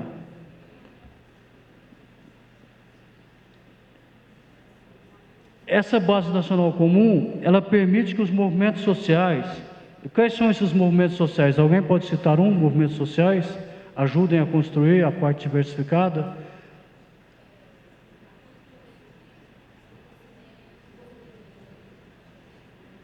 Movimento negro, movimento. Então vamos lá, vamos chutar o pau da barraca. MTST, MST, Fiesp, até a Fiesp, não é? Os movimentos sociais, da esquerda, da direita e do centro. O SIMPEM, os sindicatos, os times de futebol, as agremiações, a Associação de Moradores de Bairro, o Conselho de Segurança do local, ou seja, os movimentos sociais são capazes, os partidos políticos Tudo isso é movimento social amplo. Ele deveria ajudar a construir a escola. Faltou algum, Florial? Você tem até a Fiesp, né? Ah, um detalhe.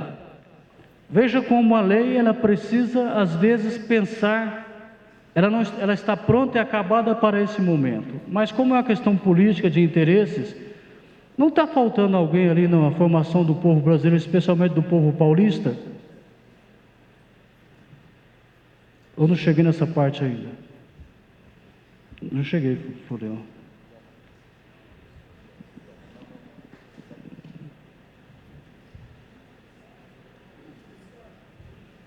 Passa o próximo, Florial. Então, 61, 62.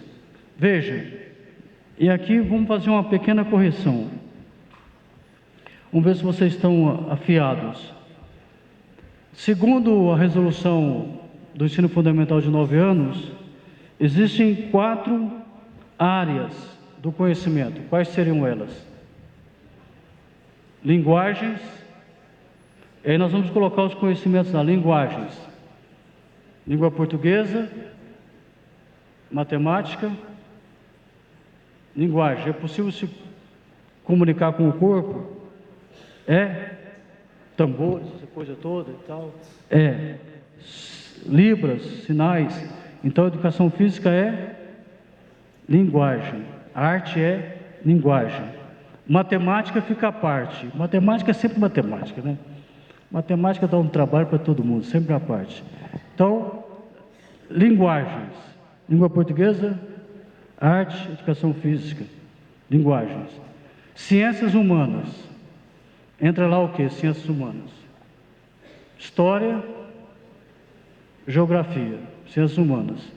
Ciências da natureza, a própria ciência. Se for para o ensino médio, biologia, não é isso? Física e química, se for para o ensino médio.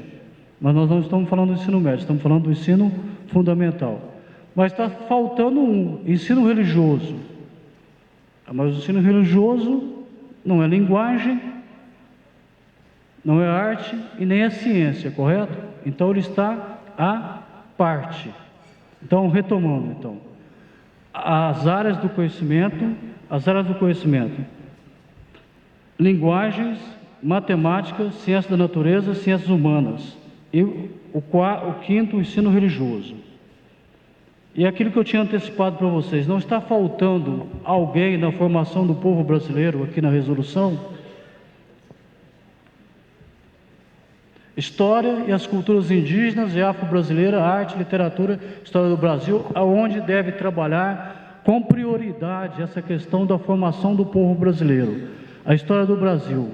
Ali, como diz indígena e afro-brasileira, a resolução diz em matrizes, ou seja, matriz de onde originou o povo brasileiro, dos índios, dos negros e dos brancos. Está faltando aqui os asiáticos, e mais recentemente, no caso, os irmãos, aí não é matriz, mas os irmãos bolivianos, os irmãos haitianos, os irmãos, os africanos que estão migrando para cá, outra discussão. Mas a resolução já permite fazer algum tipo de emenda, não vai cair no concurso.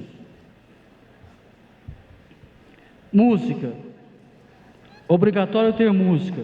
Não disse se é obrigatório esse gênero ou aquele outro gênero. Veja, eu disse que musicalmente eu não entendo nada de nada, mas eu não vou obrigar ninguém ao ritmo tal, ao ritmo Y. Eu dizer que a música, o conhecimento musical, ele é importante para o desenvolvimento do ser humano. E não esquecer também, ela é obrigatória, mas ela vai, como é que ela vai caber? Como conteúdo, como componente curricular? Não, ela vai ter que permear o currículo, daqui a pouco a gente vai falar sobre isso. Educação física obrigatória, Florial já comentou com vocês. Ensino religioso facultativo. Lembrar o seguinte, que a lei diz que o ensino religioso, ele será facultativo e será desenvolvido ou oferecido dentro do horário regular das escolas públicas. Ora, qual o horário regular das escolas públicas? No caso, 6h50 às 11 horas. Pode oferecer em qualquer horário, não quer dizer necessariamente não é dentro da carga horária, não faz parte da base nacional comum, é diversificação. Oi. Não é obrigatório nas escolas. Qual é o X da questão aqui? A LDB diz o seguinte: os sistemas regulamentarão. A pergunta é: regulamentou? Não regulamentou. Então tem esse imbróglio, essa discussão é e não é. Então é um jogo de faz de conta, não é? Faz de conta. Se os sistemas não regulamentaram, os sistemas estaduais, municipais ou o sistema federal de ensino. Então o Sistema Municipal de Educação de São Paulo não regulamentou o ensino religioso, portanto, ele continua sendo facultativo, a semelhança da educação física para o noturno, para quem tem prole, aquelas questões todas que o Florel comentou na outra hora. Componentes curriculares e áreas de conhecimento, abordagem de temas abrangentes. Eu vou pular aqui para a transversalidade, rapidamente. Por que razão? Como eu não entendo de música, eu até quando estava fazendo aqui o meu rascunho, a minha cola, eu até coloquei uma musiquinha aqui, mas como eu não sei cantar a musiquinha, vai ficar difícil. Eu vou só dizer qual é a música, do Boca Livre. Boca Livre. A música chamou mais ou menos assim, ó: um coração de mel e de melão, de sim e de não.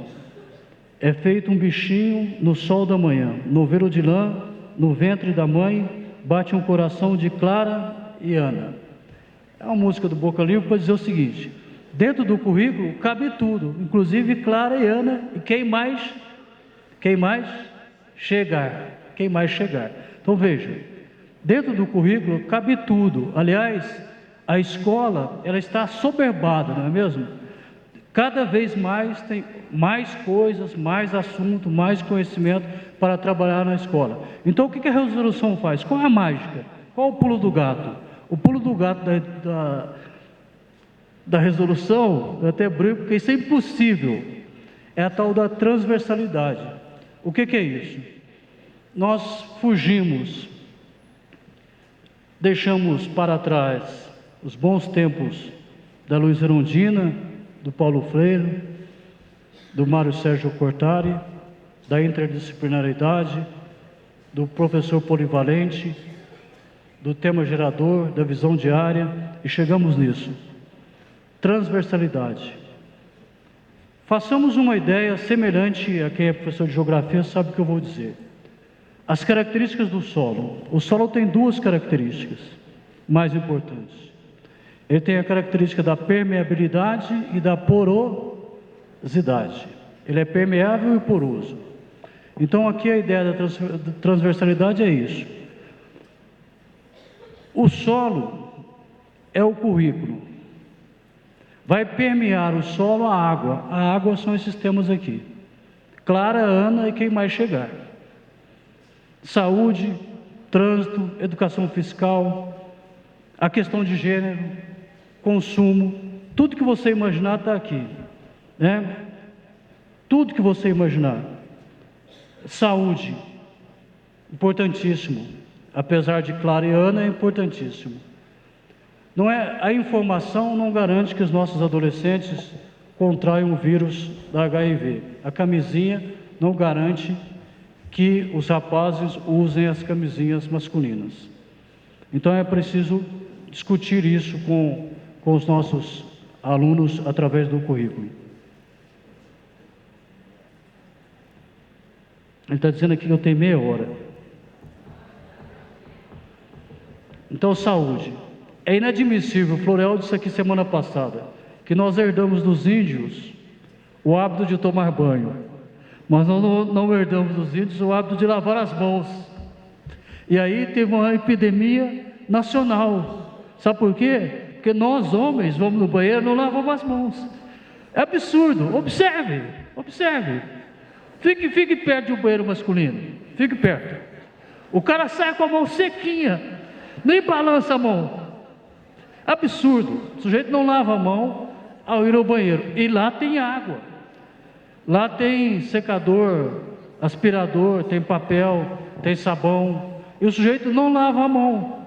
Ou seja, o ensino fundamental está falando em alguma coisa. Ao dizer para os meninos, meninos, não basta só balançar, precisa lavar a mão.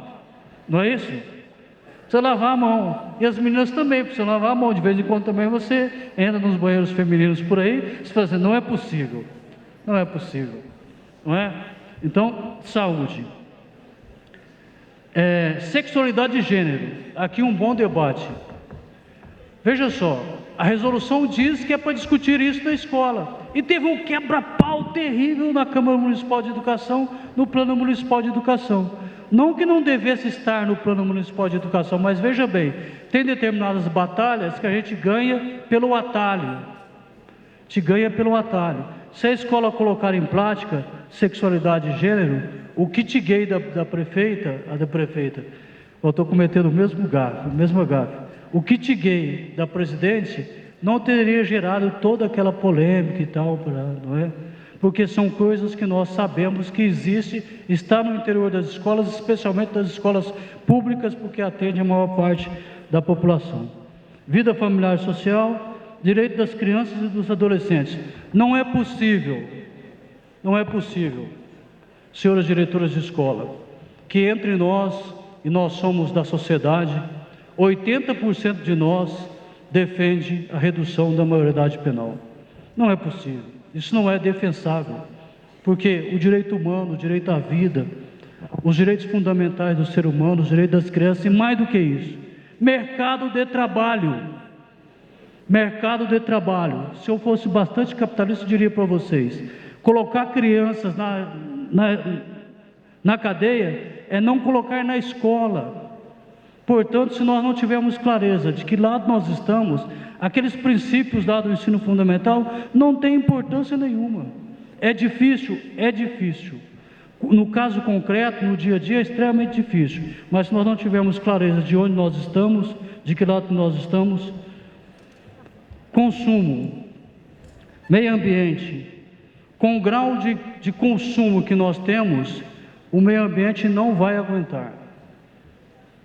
Se nós repetirmos o padrão de consumo que os americanos têm, nós precisamos de uns 5 ou 6 planetas de recursos naturais para adequar a quantidade de consumo. Então, é necessário discutir com os nossos alunos, com os nossos filhos, que cidadão não é aquele que consome, cidadão é aquele que participa e exige os seus direitos. Este é o cidadão. Pode ser com menos, a gente seja mais. Ciência e tecnologia, já falei. Trânsito, já discuti com vocês rapidamente a questão das marginais. O kit gay e o Plano Municipal de Educação, a questão das discriminações, o racismo, o sexismo, homofobia e outros preconceitos, porque eles nascem lá no interior da escola. Também já dissemos. No caso da cidade de São Paulo, a partir do 6º ano, volta um pouquinho. No caso da cidade de São Paulo, diferentemente do que está aqui na resolução, a partir do 6º ano, ensino de pelo menos uma língua estrangeira moderna, nós já fazemos isso desde o ciclo de alfabetização, correto? 4º, 5º anos, tem 2 aulas de inglês na tal docência compartilhada, não é? Então nós temos uma exceção aqui, mas lembrar, a resolução diz a partir do 6º ano.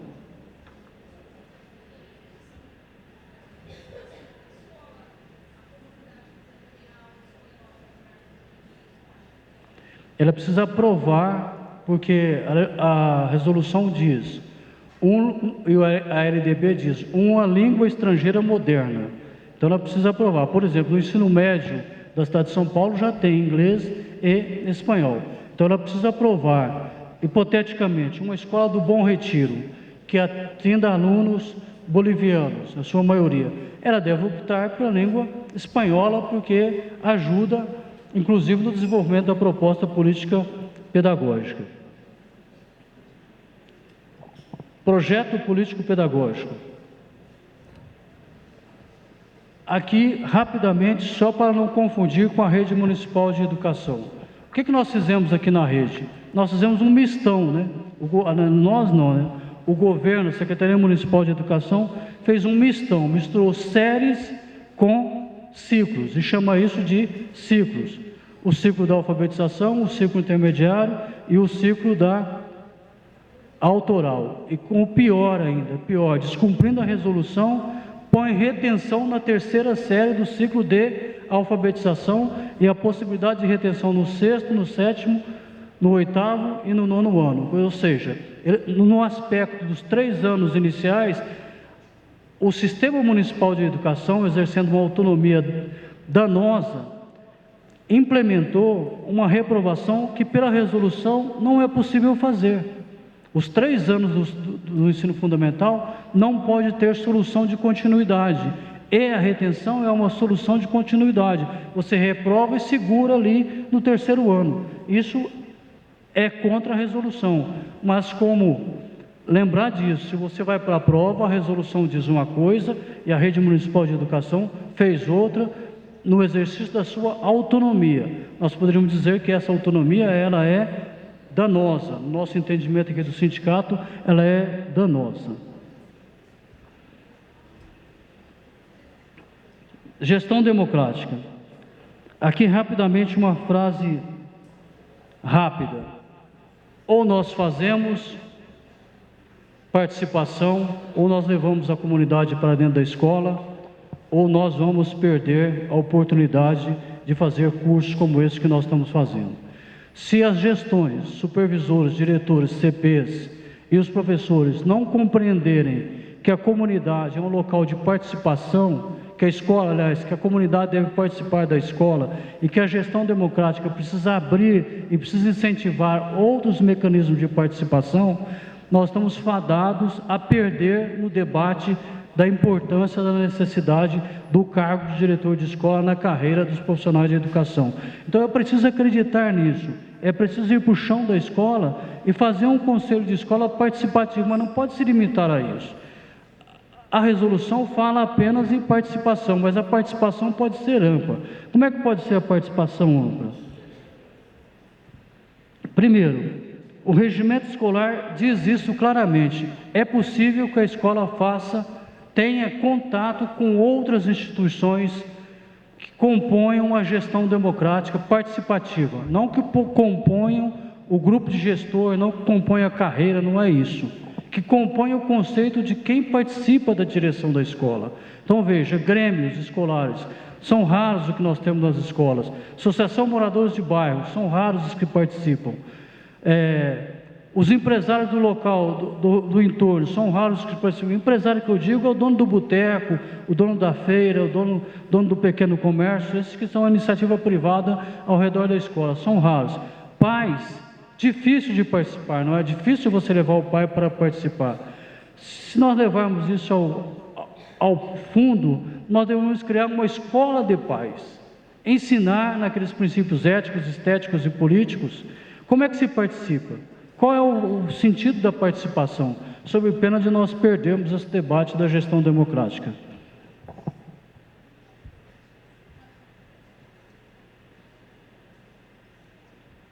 Próximo, por gentileza.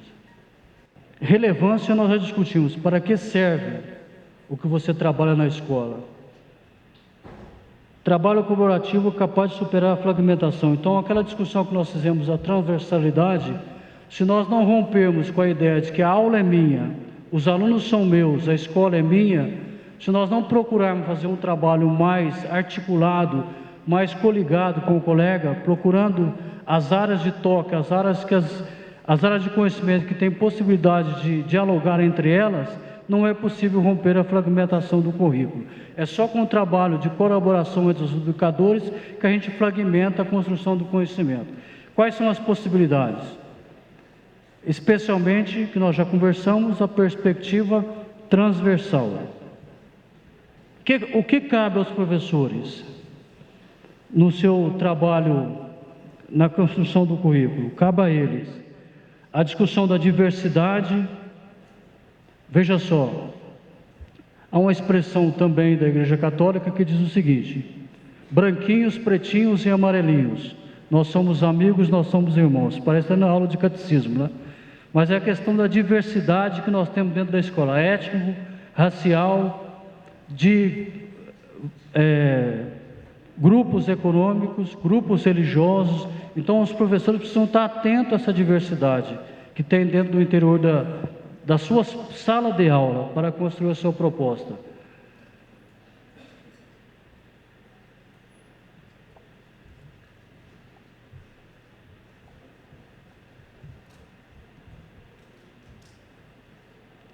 Então, as desigualdades acontecem dentro da escola também por que razão? Porque boa parte dos nossos alunos não conhece cinema. O acesso aos bens culturais dos nossos alunos é limitadíssimo. Boa parte deles não conhece biblioteca, não frequenta a biblioteca. Pasme, boa parte deles não conhece o sistema de transporte da cidade de São Paulo. Muitos não conhecem o metrô de São Paulo. Muitos não sabem o que é uma projeção de um filme, não foram ao cinema, não conhecem uma apresentação teatral. Então, as desigualdades dentro da escola são muito grandes.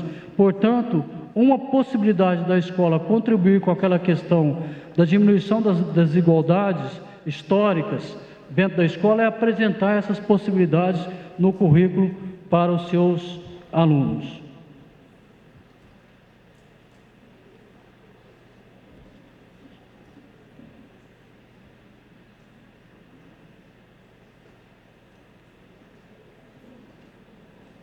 Vê para mim 69.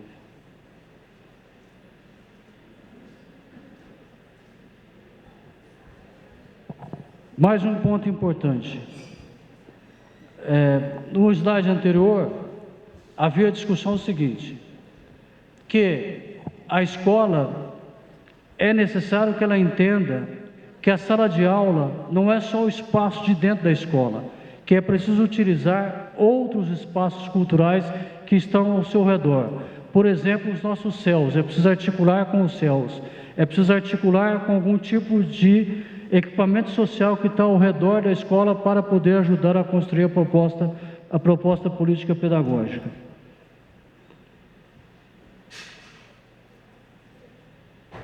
(69) Já está 69? Volta, mano.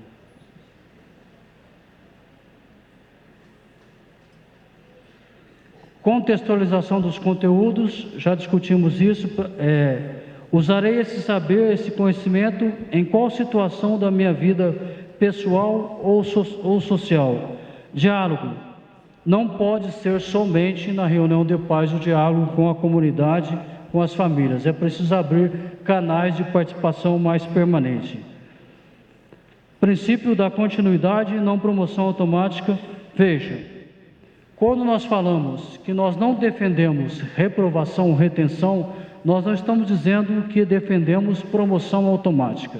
Essa linha de raciocínio de que, como todo mundo passa, todos estão aprovados, nós não precisamos mais avaliar, isso é um descompromisso com o ensino e a aprendizagem.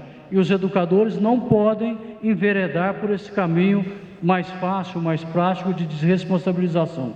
Então, a promoção, o direito de continuar estudando, de progredir nos estudos, não pode significar que os educadores abram mão das suas estratégias de aprendizagem, das suas estratégias de avaliação, continuem a mandar a tal da lição de casa que é o governo, mesmo sabendo que a casa dos nossos educadores, aliás, dos nossos educandos, é limitada, é preciso insistir, é preciso continuar acreditando que eles podem aprender, que eles devem aprender.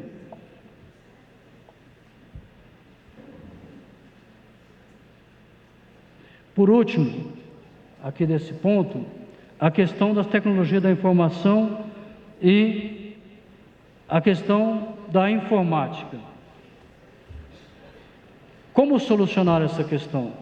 Se as nossas salas de aula são medievais, não basta nós termos um sistema de gestão pedagógica baseada num tablet, se as escolas não têm condições efetivas de utilizar as tecnologias da informação e comunicação a serviço do processo de ensino-aprendizagem. Mas a resolução aponta isso, que é preciso usar essas ferramentas e os professores precisam de a formação adequada para que possam usar essa tecnologia de informação. Não basta o professor saber e dominar e ter o seu tablet. Se os alunos souberem e dominarem e não terem a ferramenta, fica difícil. Fica difícil você implementar uma resolução, sabendo que as escolas, não em todas, só tem um laboratório de informática educativa. Só tem uma sala de leitura. Então, é complicado você aplicar a nível nacional. Imagine, se a rede municipal de ensino, ela tem melhores condições, tem melhores recursos, ela está mais estruturada, ela está, como diz o governo, ela está modularmente melhor do que as outras redes, eu digo, está modular, está legalizada, tem legislação sobre isso, mas as condições reais, as condições técnicas para você operacionalizar ainda não estão dadas, e essa questão da informática não está dada.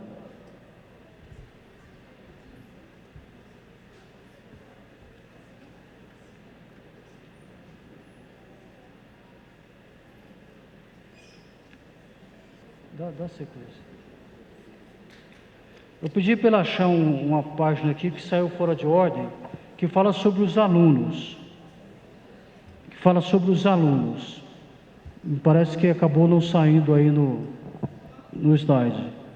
Então, assim, a resolução vai dizer que o aluno, guarda essa expressão, seria interessante para você usar. O aluno é sujeito que atribui sentidos. Sem um aluno, não há por que ter proposta política pedagógica. Então, o aluno é sujeito, portanto, ele é senhor, ele é ativo, ele não é passivo. Os professores de português me ajudem. Ele exerce uma ação, portanto, ele é propositivo, ele é um sujeito que atribui sentidos. Então, o aluno precisa, dentro da gestão democrática, criar o seu grêmio, mas ele não consegue fazer isso sozinho. É possível treinar onde? Na escola. É possível treinar virando um líder estudantil, que poderá ser um vereador, que poderá ser um deputado estadual, um deputado federal, de que lado? Do lado dos trabalhadores. Onde que isso acontece? Isso acontece na escola. E mais uma questão: se a cultura, aquilo que se produz dentro da escola, não for acolhedora, não acolher as pessoas e não for respeitosa, não haverá inclusão escolar. Guarde essa expressão. Eu costumo dizer que a escola deveria ser o local onde nós pudéssemos casar as nossas noivas e cultuar os nossos mortos. Ou seja, ampliando, onde nós pudéssemos fazer uma cerimônia de iniciação dos nossos filhos pequenos na religião que nós quisermos, pudéssemos passar pelas fases da adolescência, pudéssemos chegar ao casamento e no final nós pudéssemos levar todos lá para velar os nossos mortos. Entretanto, é isso que é acolher as pessoas. Entretanto, o que acontece com a escola? Se fecha. E mais uma expressão importante: o ensino fundamental. Cuidar. Aqui não é uma expressão charlatanista, né? Cuidar. O charlita gosta muito desse negócio de educar, de abraçar, né? De amar, né? Você não precisa amar o próximo, você precisa respeitar o próximo. Mas assim, cuidar. É necessário cuidar. Nossas crianças, nossos adolescentes, às vezes os pais e as mães dos nossas crianças e adolescentes são os professores e as professoras, os diretores e as diretoras. Então, lembrar disso, que cuidar também é educar, como na educação infantil. Elas são facetas indissociáveis, não esqueça isso. Cuidar e educar são facetas indissociáveis do ato de educar. Não do ato de ensinar, do ato de educar. Ensinar pode ser que não pressuponha gostar, respeitar, amar, mas educar pressupõe cuidar, ter carinho com o outro, ter respeito, obedecer o ritmo de cada um, obedecer os sentimentos de cada um, respeitar esses sentimentos.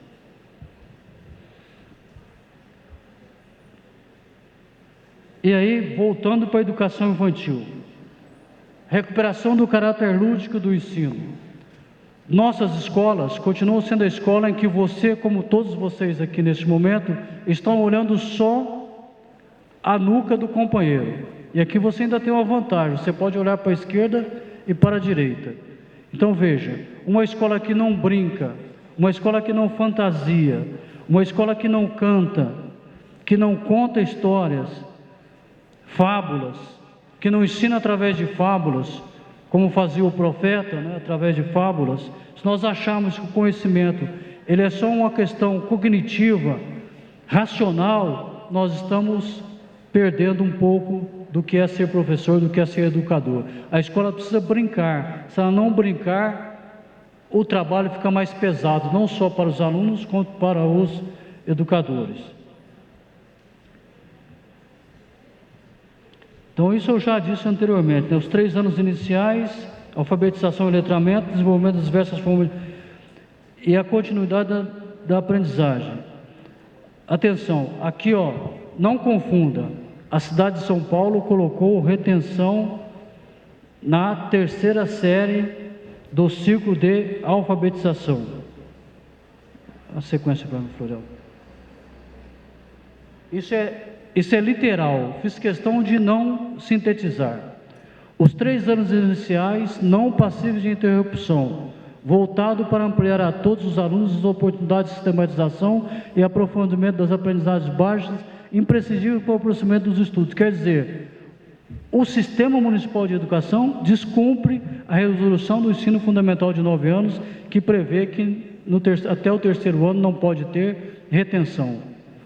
Maior mobilidade das crianças na sala de aula. Não sei se os professores gostam disso, né? Aquela bagunça na sala, grupo, duplas, arrasta a carteira para cá, para lá. Ou seja, está dizendo aqui que nós precisamos romper com essa organização. 5 filas, 7 alunos em cada fila, um olhando para a nuca do outro. É preciso garantir formas diferentes, a semelhança da educação infantil. Cantinho de leitura, ensino compartilhado, dupla, trio, quarteto, trabalho em grupo, ir para o pátio, ir para a quadra, ou seja, mobilidade das crianças. Aqui já discutimos, 1º ao 5º ano do ensino fundamental de educação física poderão estar a cargo de um professor de referência da turma. Língua estrangeira, licenciatura específica, ou seja, para dar aula de inglês ou de espanhol precisa ter a licenciatura. Pois não.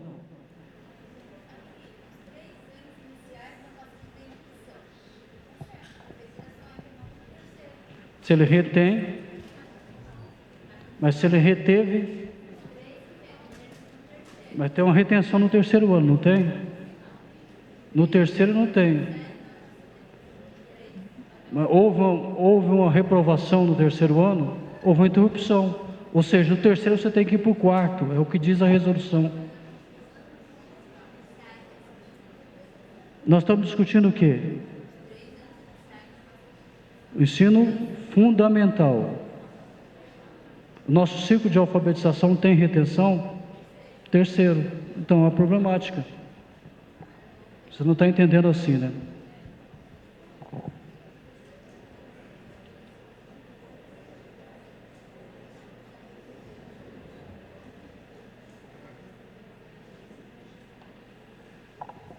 Por último, aqui para nós tentarmos ir finalizando, estão me avisando aqui que falta 10 minutos.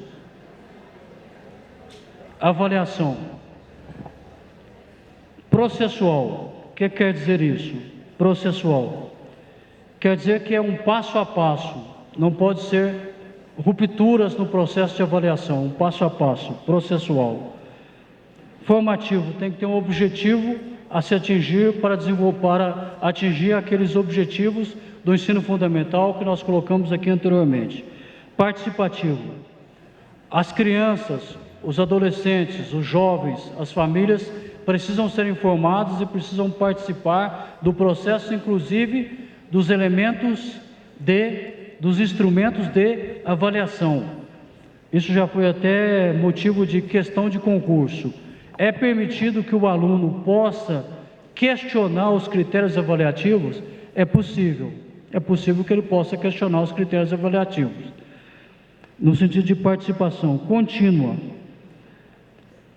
Para derrubar essa ideia de estanque, isolada e determinada pelos instrumentos. Ela não pode, ela tem que ser permanente, processual, contínua, sem interrupção, sem ser, paramos aqui o primeiro bimestre, avaliamos até o primeiro bimestre.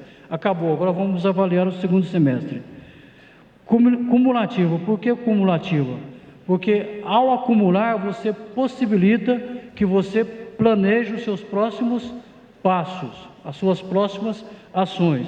E diagnóstica, aquela no começo, para você estabelecer em que pé que está a aprendizagem do seu aluno, o que ele pode render a partir daquele momento. Existem diferenças entre um grupo de alunos, então a sua proposta pedagógica, o seu plano de trabalho tem que atender aquele diagnóstico que você estabeleceu. Utilizar vários instrumentos e procedimentos, a qualidade deve prevalecer sobre a quantidade.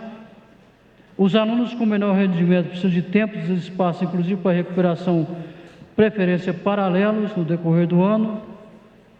Frequência, aceleração de estudos, essa reposição dos conteúdos curriculares, especialmente para quem tem frequência insuficiente, e aceleração dos estudos, inclusive para resolver o problema da defasagem idade séria. A qualidade da educação na avaliação, ela pressupõe o quê? Plano de carreira, como esse que nós estamos discutindo aqui, concurso para diretor de escola, concurso para todos os cargos da carreira, mecanismo de valorização do magistério e dos demais profissionais da educação. E as escolas precisam compreender que na escola é o local de errar. Se é o local de errar, é necessário fazer de novo.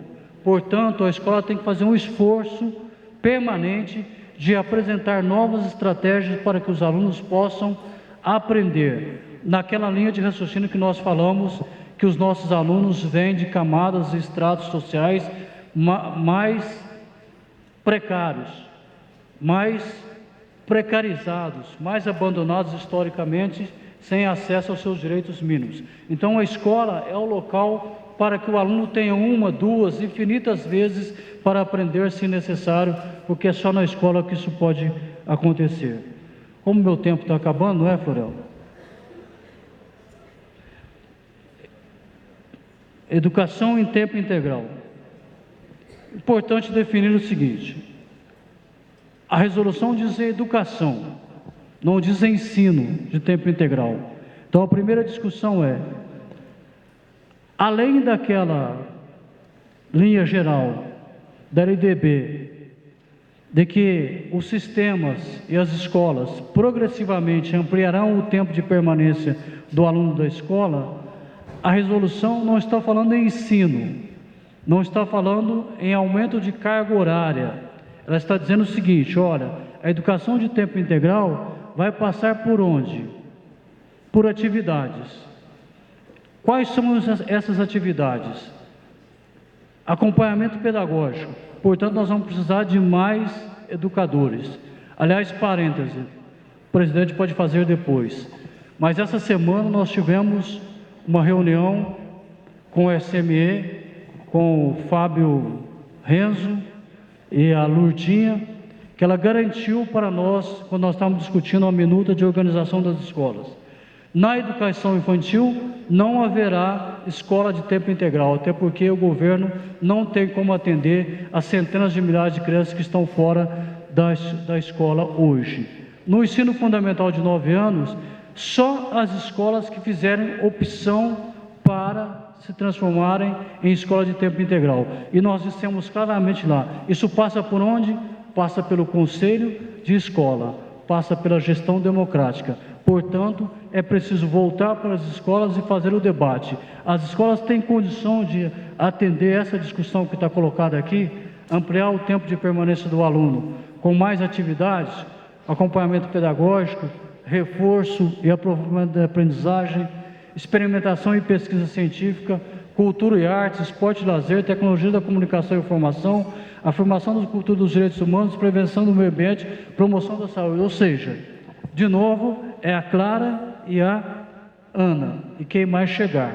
Ou seja, a escola pode fazer tudo e nós precisamos vigiar para que essa escola de tempo integral não redunde em prejuízo para os profissionais de educação para a carreira. Nós defendemos ensino integral, não escola de tempo integral.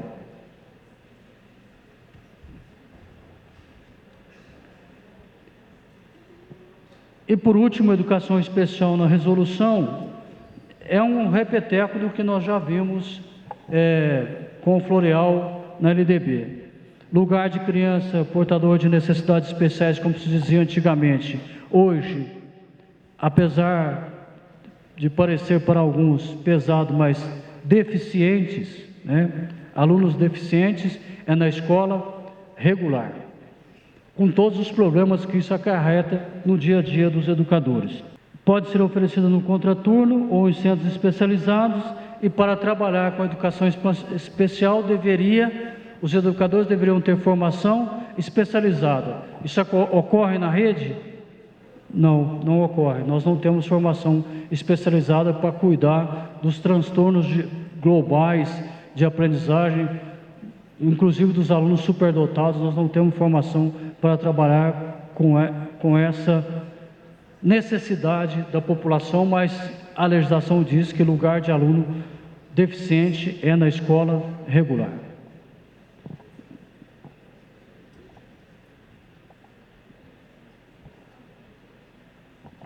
Vai dar?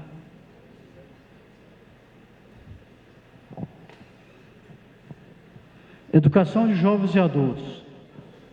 Mais 10 minutos nós estamos terminando, até porque a educação de jovens e adultos. Vamos passar então para o presidente. LDB e ECA. Presidente.